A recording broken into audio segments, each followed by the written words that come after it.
میرا جو موضوع ہے وہ خودداری ہے. خودداری یہ غیرت مندوں کا زیور ہے، یہ یاد رکھنا. یعنی جو غیرت مند لوگ ہوتے ہیں نا، یہ بڑے خوددار ہوتے ہیں اور بڑے باوقار ہوتے ہیں. سوال تو جیسے کہ زمین پھٹے نہ میں گھروں، خوددار طبیعت کے لوگ ہوتے ہیں.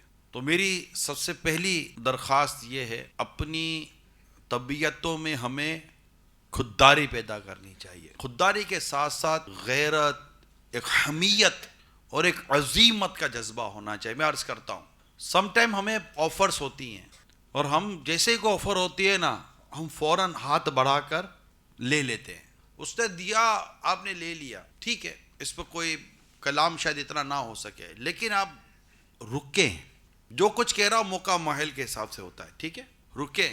نہیں چھوڑتے، وہ کہے گا نہیں لیں، نہیں، جزاک اللہ، بہت بہت شکریہ.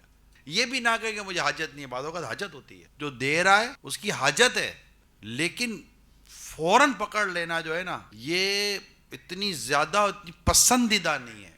یعنی میرا اپنا مشورہ یا مشاہدہ تجربہ یہ ہے کہ بندہ 12 دفعہ پوچھے نا تو 11 دفعہ تو منائج کر دے، 12ویں دفعہ میں کبھی کبھی کسی چیز پر ہاں بول دے اور قیمتی قیمتی چیزیں لے لیتے ہیں.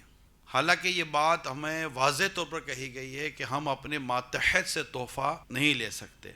سارے اصول لکھے ہیں پہلے سے، لین دین تھی نہیں تھی تو کیا وہ اب امیر ہو گیا ہے یا کیا ہو گیا ہے. یہ بہت ساری اس میں صورتیں ہیں، کنڈیشنز ہیں. تو اس کا علم مجھے بھی ہونا چاہیے، آپ کو بھی ہونا چاہیے، اور ہمارے بارے میں یہ مشہور ہونا چاہیے کہ یہ پیسہ نہیں پکڑتا. جو منصب ہمیں ملا ہوا ہے، اس سے بندہ صرف اور صرف جنت اور آخرت کی بہتری کی طرف ہاتھ رکھے اور اپنی طبیعت میں حتی الامکان خودداری پیدا کرے.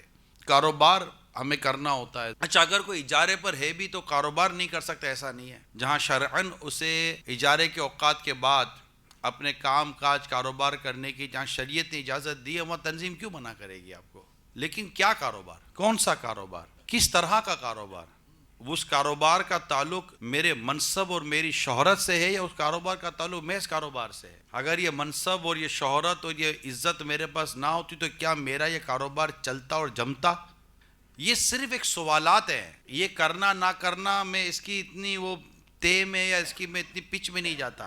لیکن بندہ خود سوچے کہ یہ کیا کہ جو مجھے مل رہا ہے. جیسے کہ عموماً ہم تحفے کے باب میں ہے نا، یعنی آپ کو تحفے آپ کے منصب کی وجہ سے ملے، تو یہ وہ تحفے کے باب میں جو میں عرض کر رہا ہوں کہ بھئی یہ تحفہ منصب کی وجہ سے ہے. جو منصب کی وجہ سے جو تحفے وغیرہ ہے اس میں تو حرام، ناجائز، بچنا واجب، مزینہ تہمت، یہ بہت ساری چیزیں ہیں. یہ پورا ٹاپک الگ ہے. لیکن اسی طرح اگر کوئی ایسا کاروبار بھی کرنا ہے تو وہ کاروبار کرے کہ جس میں نارملی بدنامی نہ ہو.